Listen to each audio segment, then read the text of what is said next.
কবি ভবানী প্রসাদ মজুমদারের লেখা দারোগা বাবু এবং হাবু। থানায় গিয়ে সেদিন ভোরে বললে কেঁদেই হাবু, নালিশ আমার মন দিয়ে খুব শুনুন বড় বাবু। চারজন ভাই আমরা একটা ঘরেই থাকি, দুঃখে আমি সারাদিন রাত ভগবানকেই ডাকি।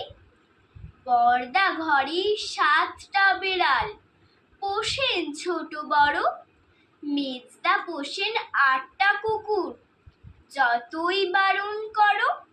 শেষদা পাগল 10টা ছাগল রাখেন ঘরেই বেঁধে, গন্ধে তাদের প্রাণ যায় যায় মরছি কেঁদে কেঁদে।